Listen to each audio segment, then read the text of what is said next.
What a difference a week makes at Manchester United. Michael Carrick transforming this team that were absolutely on their arse. This time last weekend, well, one day on, it was a Sunday, being knocked out of the FA Cup, humiliated by Brighton in that game. We were at our wits' end, the depths of despair. Manchester United out the FA Cup, nothing else to play for. Excuse me, my voice is still gone from today. Nothing else to play for. But, well, the Premier League. And what hope did we have last week of thinking that these players could actually do what they did today? Let's just concentrate on today and let's get through everything that happened there. I've had plenty of comments. I've had plenty of messages. I've had plenty of people trying to get in touch and tell me and give me their thoughts. I've had loads from my match reaction from today's game. I've had loads from my match vlog over on Adam FC. If you haven't watched that yet, go watch that after this show. That's all of my reaction as the game was going on. A match day vlog to remember. Man, my voice is suffering because of that game today. But wow, am I bothered? No. What a performance from Manchester United. Get into the comments and let me know your thoughts, everybody. I am going to try and keep my voice down a little bit because every time I get a bit high pitch, it starts to crack and I start to cough. This was the screaming and everything, the emotions of that game today that brought me through it. And yeah, I do think that United at this point now, under that performance, has given a lot of Man United fans a lot of hope, an awful lot of hope. And I'm going to be honest, right now, I didn't expect that today. I really did not expect Manchester United to put out that performance. I said it beforehand. I said we'd get beat 3-1. At best, we could probably get a 2-2 draw. That's where I was at. I didn't think Manchester United would keep a clean sheet against the highest scoring team in the league. That was something that was definitely nowhere near what I thought was capable from this side. I'm just going to have a quick drink. Sorry, everyone. Oh, my days. God. But I would gladly take an L right now in being proved wrong. And I said this. I said before, look, if you beat Manchester City, if you beat Arsenal, then my head will be turned. Is it good enough? No, it's not. We've got to look at this as one game. Our manager today, our head coach, our interim head coach, Michael Carrick, did exactly the same thing. We're not getting carried away. We wanted to put on a performance today. And the best thing and most pleasing thing for Michael Carrick was the fact that these players really wanted to give a performance for the fans, wanted to give something back to the fans, but they did not let the emotion of the game and the occasion run away with them. They handled the pressure, they handled the game, the Manchester derby, and did it perfectly. Absolutely perfectly. What has Michael Carrick done in 3 days on the training ground to transform that team into what everybody walking out of Old Trafford, everyone inside Old Trafford, every single person I've bumped into since the game finished, say the perfect, structured, solid, defensive and organised team performance ever. What has Michael Carrick done? Not ever, but for a while, let's just say. What has Michael Carrick done? He has transformed Manchester United into an organised, well-run football team. And we knew we had talent there. We knew we had enough players there to put on the performances that were necessary. And it does kind of anger me a little bit that we've got them 8 draws this season. When I look at that league table and I think, we are now 5th. We're back in the Champions League places. We're only a point behind Liverpool, who are still falling off a cliff, by the way, drawing 1-1 at home to Burnley today. Man, even United beat Burnley at home. Not away from home, but at Anfield. That's Leeds and Burnley that have gone to Anfield and got points now. So Liverpool are there for the taking. United a point behind them, still clear of Chelsea. There's only really Newcastle who can gain ground on us and go level with us and maybe overtake us on goal difference right now as the league table stands. This was a weekend when we were all thinking, God, what are we going to do? Carrick's in and the feel-good factor's there, yes, but if United lose this weekend and everyone gets their results, we could be languishing down in the bottom half of the table. Now, look, Arsenal, I'm not expecting much from that game either. I'm really not. I didn't realise how bad my voice actually was. Sorry, everyone. But when you look at that game, you probably go into that now with a bit more confidence. I mean, I was checking on the Arsenal game at Nottingham Forest, and I'm pretty certain that game was and has finished 0-0. Let me just double check that now, just to make sure that I was right with that. Yep, it finished 0-0. So Arsenal, after United did them a favour, have failed to actually take advantage of it. So Arsenal dropping points, not scoring. Manchester City not scoring today. It's there for the taking for Manchester United. I'm not talking about Arsenal and City and competing with them, but look at what Manchester United have accomplished this season against the big teams. We should have beat Arsenal on the opening day. We've beaten City, we've beaten Liverpool, we've beaten Chelsea. We should have took more from the Aston Villa game. Everyone in and around us, we have done a job on. We've beat Newcastle, who are next to us. Sunderland, who are just behind us. Everyone in and around us. These are the games that United do well in. And I think we might actually have a chance against Arsenal. Look, I would not be surprised if we lost a game. But with Arsenal's fixtures piling up right now, you can see where they're struggling. And City today looked tired. City looked absolutely dead on their feet. And no excuse for that poor performance from them. I think there was I think I've seen a quote come out saying that was Pep Guardiola's worst XG defeat. My God, was that a line ever from the modern day football world, if there was one? Pep Guardiola's worst XG defeat in the Premier League. Wow. Yeah, so what was it? Something like 3.81 difference or something like that. Manchester United outfought, outplayed, outpassed, outshot, outscored, and wanted it more in that game today. The City fans were quiet throughout. They didn't really pipe up once in that game. They were dumbfounded. They were gobsmacked at how poor City were. But Man United made City look poor there today. Looking at the setup, looking at what Michael Carrick did, what did he do that was any different to anything else that we've seen so far this season? One thing I noticed, and I noticed this, I've not brought it up on my vlog or on my reaction before, but I want to get your thoughts on this. And then we'll get into the comment section as well. So keep your thoughts coming in the live comments. Please do get into the comments after the live is finished as well, everybody. But it looked like a 4-1-4-1, very similar to how Manchester City play, because there was a kind of diamond shape between Casemiro, who was the one sat in front of the four, then with Bruno and Mainu just in front of him, linking up with Brian and Mbeumo just in front of them. So it was Mbeumo, Bruno, Mainu, and then Casemiro. So it was like a diamond midfield, which constantly stuck to position. Mbeumo and Bruno linked up well. Kobbie moved forward when he needed to, but there was an understanding of what was going on there. And every time we got forward, the wingers were told to cross the ball first time. Straight away, you could see that that was deployed. That was the tactic from Michael Carrick. As soon as Dorgu got the ball, the cross came in first time. As soon as Emma got the ball, cross comes in. And we were causing serious problems for Manchester City in that first half. Unlucky and very, very tight on the offside, on the offsides. Excuse me, sorry. On the offside decisions with Manchester United there today. And I actually looked at that Liverpool game where Liverpool were actually in that goal that Florian Wirtz scored against Fulham. Remember it? And we all found out about the 5 centimetre, like the 5 centimetre takeaway on offsides. United's goals could have stood today.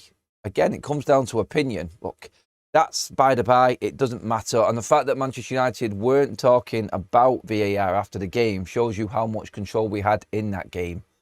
And Michael Carrick got it absolutely perfect. You could see the players wanted to play that game. They knew exactly what they were doing from the get-go. They were outstanding today to a man. Dalot, real concern still. That's never going to change. And we are going to be complaining about Dalot later on through this season. He turned up in the second half like everybody did, and I think we got solid enough performance from him to feel comfortable enough that we weren't going to get stung by Man City there today, because it would have been snatch and grab from Manchester City. It would have fully been a City got away with it moment there, I feel. And that is something we didn't deserve. So I'm just glad that we seen that out. I'm glad when we got the first goal, we actually went and continued playing on the front foot, trying to get the next goal. This is what Carrick was big at Middlesbrough. He's trying to go forward and he's trying to get more. Cannot just sit and relax against teams like Man City. You need at least 2 or 3 goals to be competitive. And United got the 2 goals. I cannot believe we got a clean sheet. Senna Lamens, actually, I think, had his quietest game ever for Manchester United. 1 shot on target for Man City. And that came from a header, from a mistake that was caused by Dalot in giving away a set piece in the end. And that was it. I just thought that United were organised and United had complete control of that from, I really think, from about the 10th minute. City did not threaten Manchester United at all. And it looked like there was one team that wanted it.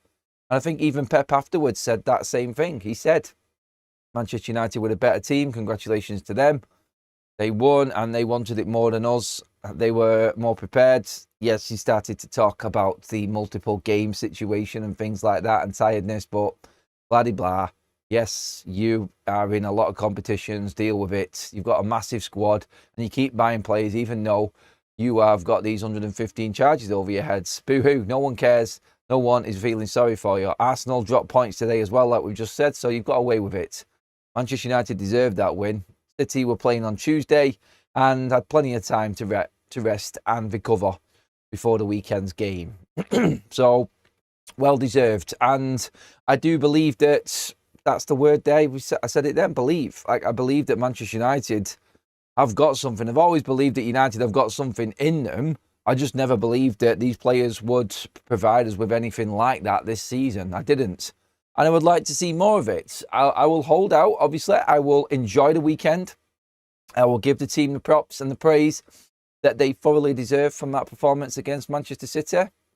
But we need to see more. And I hope we do get similar performances now going forward. Because if we do, and we play like that going into the rest of this season now, then Manchester United are in the Champions League next season. Simple as that. Play like that. And I don't see Manchester United being out of Europe next season at all. I don't see us moving from where we are now. Obviously, we can move into that 4th position again and being amongst the Champions League places. That's where I expect us to be. But all we got to do is keep that level of performance up, and that will do us. I am chuffed as a United fan, honestly, after that performance. Brilliant, absolutely brilliant. We'll get into some of the plays in a moment, but let's get some initial thoughts and feelings from the live chats. A few super chats first of all. Let's get through a few of these. Robbie says, will we build on this with a question mark? That's the point I just made there, mates. It's enjoy the weekend and then let's look ahead to Arsenal. Full week's preparation, 8 days in fact, before we play again. So no excuse not to be fully prepared and ready for the Arsenal game at the Emirates next Sunday. Love the vlogs, mate. What a day. What a game. Glory, glory, Man United. Thank you, mate. MUFC 87, Mr. MUFC 87, welcome to the members club. Silverback, well done to the lads today. Didn't expect much and they delivered a top performance today. Do the same next week and top 4 is on. Manchester is red. Yes, it is, mate. Manny with the super chat says, I stayed up and was glad United proved me wrong about this game. I just want to see consistency now. These players have no excuse now. A good point. They have proved us wrong once, so everyone's expecting now. Expectation levels all of a sudden start to go up, and we expect more from these players. We expect them to do the same thing against Arsenal and see how far that gets us. But then we're looking at Fulham, we're looking at Spurs, we're looking at West Ham, we're looking at Everton and all of them games coming up, and we're going to say, can you beat the run-of-the-mill teams?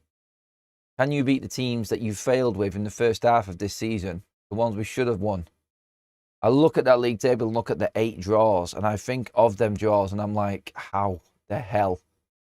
All United needed to do was win them home games when they were in front. If they'd have done that, they'd actually be level with Manchester City now.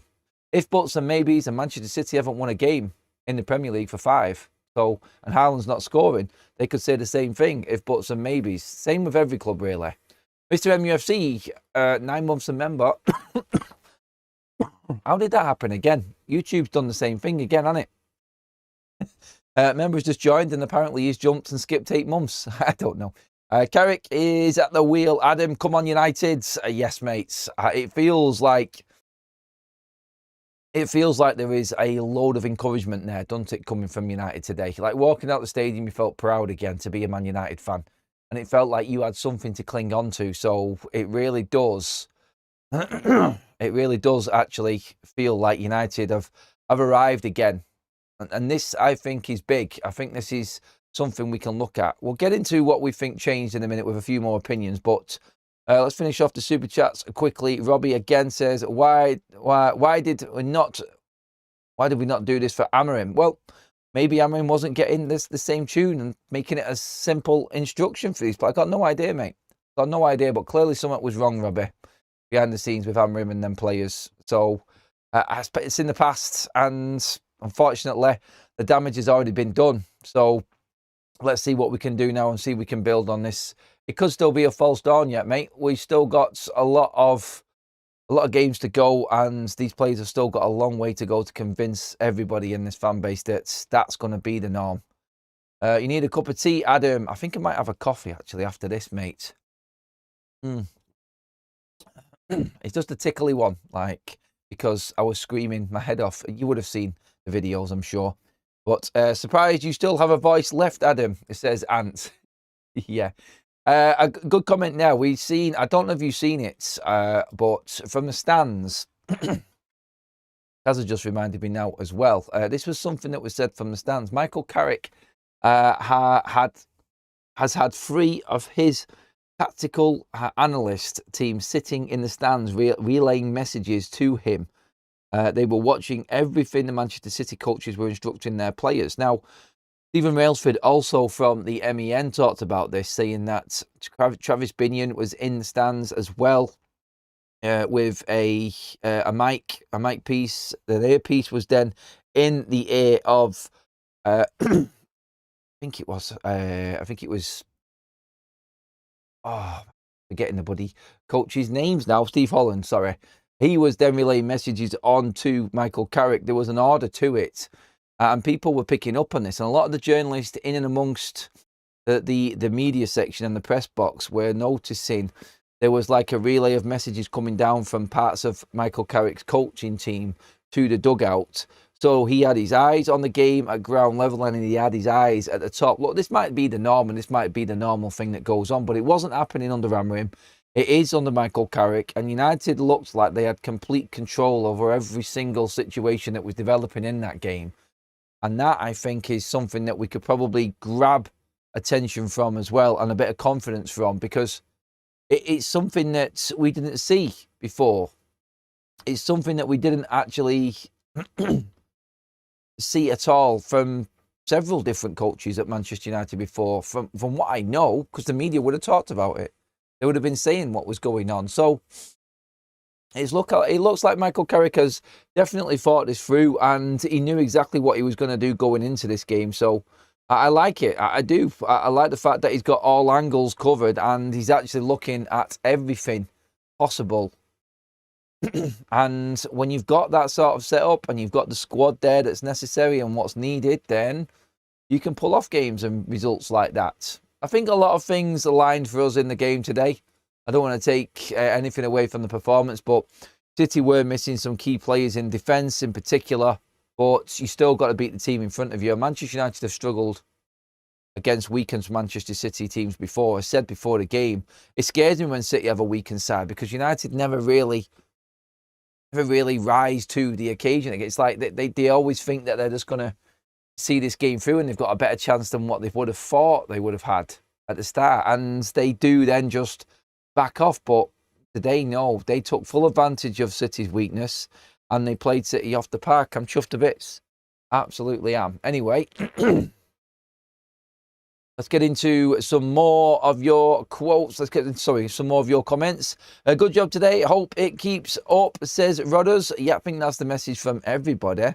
I'm interested to see what Carrick does against a low block. That will be something that we will get in the coming weeks as well, mates. And I think, obviously, he may change the team up a little bit. What did everyone think to the lineup? Were you worried at the start when you didn't see Cunha or Sesko? I mean, Sesko didn't even get on the pitch. And we still looked like we were going to score and create plenty of chances. I feel the introduction of Mbeumo and Ahmad back into the team made a massive difference for us. And being able to bring Cunha on off the bench and do what he did, that was important for Manchester United. I do feel like that was massive and it helps us out a lot. And Carrick still seemed to have everybody on board. There was no discontent. It seemed everyone was well up for it from the bench. You could see everyone celebrating. I think the one player that wasn't there was Xerxes, and there was rumours before the game that he's already played his last game. Apparently he had a knock. Look, I said this before, Man United don't need Xerxes. I feel like with Shea Lacey, Cunha, Mount, these players being on the bench, I think they're the ones that Michael Carrick's probably going to go to. So, yeah, looking good for the future. Hot rum, Gary said. Yes, I think I might go for the rum, actually, mate. A hot rum. Anyway, more comments, please, everybody. Get in there and let me know what you're thinking. Any mentions of certain players, get in there. Let's get this rolling, everybody. Amorim was destroying Mainoo's career by constantly benching him. He was fantastic in the midfield today alongside Casemiro. I mentioned it in my vlog. Good point, Joseph. Casemiro and Mainoo bossed that midfield. And that's a midfield with Rodri in it. Let's not forget Rodri, Bernardo Silva, Phil Foden, on comes Shirky. Do you know what I mean? Like, there's plenty of quality in there. Doku, who apparently has been playing well this season, Semenyo. That was that front line with Haaland in there as well. That's solid. That's strong. So, yes, the defence was weaker, but still there was more than enough in that City side. And that midfield and front line didn't lay a finger on Manchester United today. And that, I think, is probably the best thing to take from it. The result is great, but a clean sheet against Manchester City, that is big. Michael Carrick is coming for Arsenal next week. I like that. He schooled Pep today, didn't he? He really did. More comments coming in. Let's get into some more super chats that I've just dropped in. Thank you, everybody. Manny has just said with another one, Dorgu was my man of the match. I think I gave it Dorgu as well. I think Casemiro got it on the day, but Dorgu was outstanding, wasn't he? He definitely warranted his place, and he definitely shut me down because I was concerned with that starting lineup. I asked the question a minute ago there. I was definitely worried not seeing Cunha or Sesko. I didn't think we'd get both of them out. But Dorgu got his goal again and was a real threat. More shots on target from Dorgu. Don't forget, he pulled off that great save from Donnarumma in the first half as well. I agree with that one, matey. Dorgu definitely for me as well. Let Xerxes go. He needs to move on, says Robert. I think it's looking likely. Leo in the chat says, nice to see Ahmad and Mbeumo back. We missed them. Oh, God, did we miss them, Leo, mate? We more than missed them. That was the first win for Manchester United since Boxing Day. And Boxing Day was the only win we had in about 7 games without our AFCON players. So, with that, and obviously this weekend, Mazraoui is playing in his game. And we are going to be done. We are going to be finished with AFCON. Mazraoui is going to be back. I don't think Delete is a million miles away, but to be honest, I'm looking at that back four and I'm going, maybe Mazraoui for Dalot, and then you've got a real solid team there going forward. Maybe Manchester United bring in this mystery midfielder. Who knows? Who knows? Just a little bit of news regarding situations going on that could potentially affect Manchester United. I don't know if you've seen the match reaction or the interview with Oliver Glasner after the game today at Sunderland. Crystal Palace are spiralling out of control right now. Oliver Glasner says, I feel we are being abandoned completely. The worst thing is selling our captain one day before playing a game. I have kept my mouth shut until now. You get your heart torn out twice this season, both times one day before the game. Eze and Gehi. Ooh, he is definitely setting himself up to leave Crystal Palace. And like I said this morning, that is linked to United because he is one of Manchester United's targets and potential managers going forward. Enough of that. Let's move on. Let's talk more about the football. Who was your man of the match? We've got the poll running right now, everybody. What do you think? We've got 4 options for you. Casemiro, Bruno Fernandes, Patrick Dorgu, or Brian Mbeumo. There are some people missing from that there because we can't fit more than 4 on. But Maguire and Licha Martinez today were absolutely outstanding. They handled Haaland like he was a championship striker who had played at Old Trafford for the first time in his career. I had Haaland down to score on our prediction game, by the way. Also, by the way, quickly, on the prediction game, we will be announcing the winners of the shirts from OK Jerseys from that prediction game today in tomorrow evening's show on the Sunday. So I can't get hold of anybody just yet. So I will get the prizes all out and the announcement on that will be tomorrow. So make sure you're watching on tomorrow evening's show as well, everybody. Crystal Palace will get rid of him before the end of January at this rate. This is the thing now. Michael Carrick's in and we have got a interim in charge now till the end of the season. I am fully happy to wait it out and see how Carrick does. I don't want to jump the gun on any manager. I'm just going to say this now. I didn't mind Glasner when we were talking about this. It was a potential replacement for Ruben Amorim. But obviously, and you could say that I'm being swayed here because of today's game. I'm not, I promise you. I don't want another managerial decision now. Even if a top target comes in, like Glasner, even if he was one of Man United's options as a manager, I don't want that to happen now. I just want to see this now, and let's see if Michael Carrick can build momentum. Let's not forget Steve Holland in all of this. And I mentioned it, all of Carrick and his coaching team and whatever they did on the training ground need massive, massive praise for their performance there today because them players were playing for them. And it was the most rounded performance that I have seen. And of course, we know, and we mentioned it the other day on the show, that Steve Holland, being a United fan and obviously being a Stretford Ender when he was a kid, he was obviously growing up and in Stockport, you could see the emotion, you could see the joy, and watching them pictures from the sideline and all of the coaches celebrating today was just the icing on the cake, wasn't it? It really was, but still, I think we have got a real decent team here now at Manchester United. And look, get carried away with one game and you can call it all you want that. It is what it is. Like, one game, let's move on. The fact that Carrick's already called it out and said that it's one game, we need to move on to the next one now.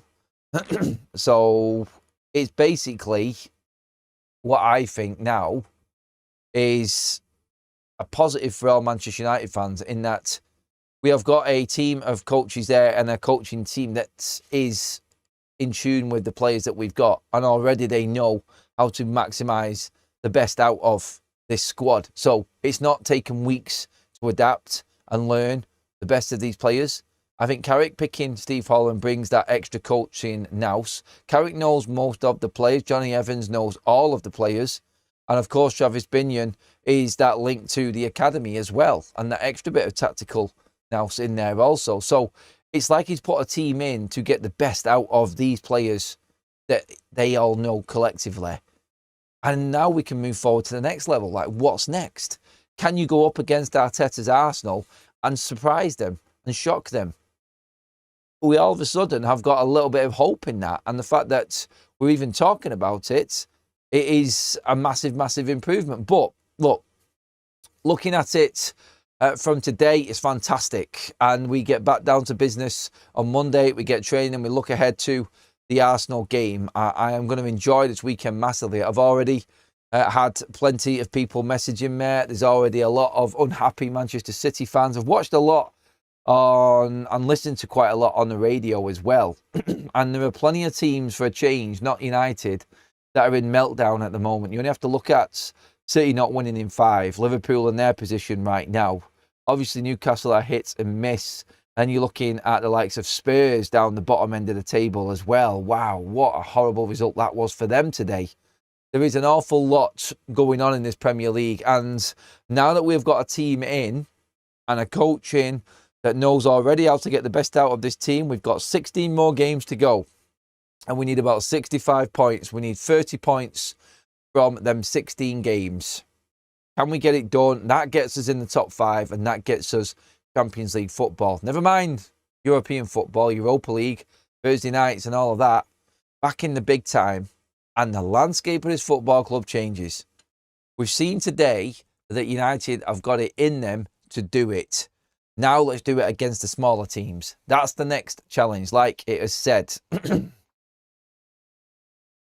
And yeah, just to point there out, Graham, who was in the chat, actually was talking to us outside of Old Trafford afterwards. And Steve Holland has actually been in the ground watching Manchester United. So the coaches are, and other dignitaries are allowed into a certain section in United.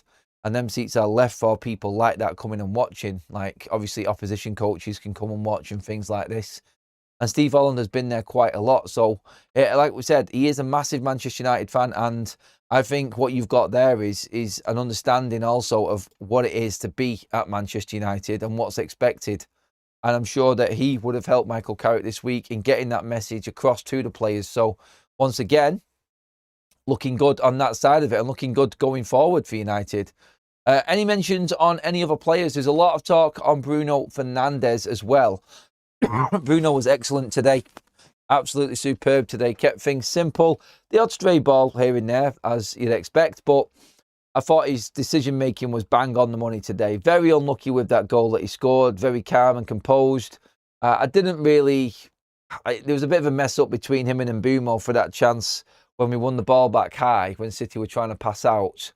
But the way that he sprinted away from Ryan Cherki and Rico Lewis for that breakaway goal, my God. And he made the right choice. He had options either side, and he laid it on a plate. And if you notice, Bryan Mbeumo didn't need to break stride whatsoever to hit that ball. It was perfect from Bruno Fernandes. And that, yet again, Bruno comes back against Burnley, gets an assist, an important moment for Manchester United to level it up for Sesko.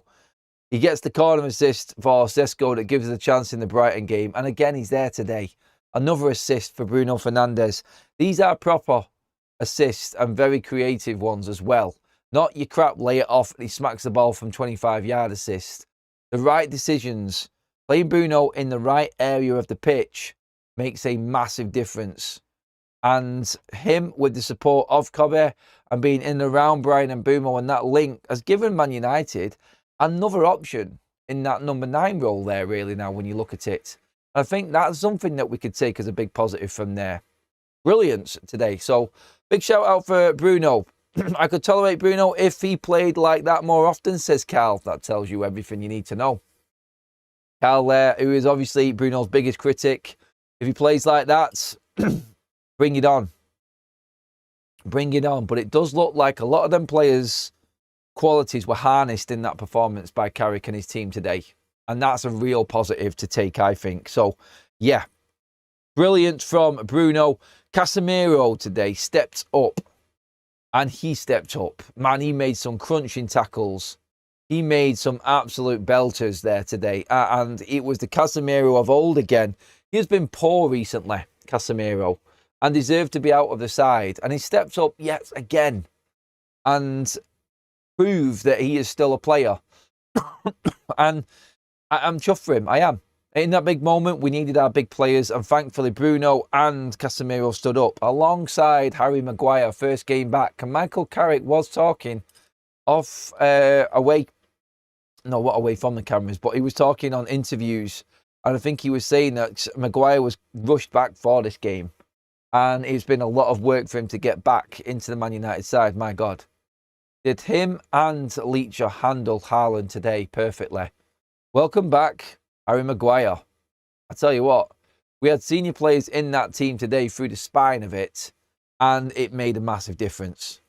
A little bit of experience and a little bit of control in the way that we were playing. And I thought Carrick's message was carried out. And I think we can look to our big experienced players on the pitch today for that. And they played a massive part in Manchester United actually getting that win today. So yeah, Harry Maguire, Casemiro, Bruno Fernandes down that spine, and then Mbeumo up top.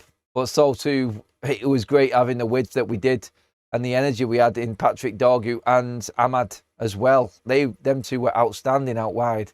And again, absolutely brilliant in terms of helping the defence out. And that's what it's all about.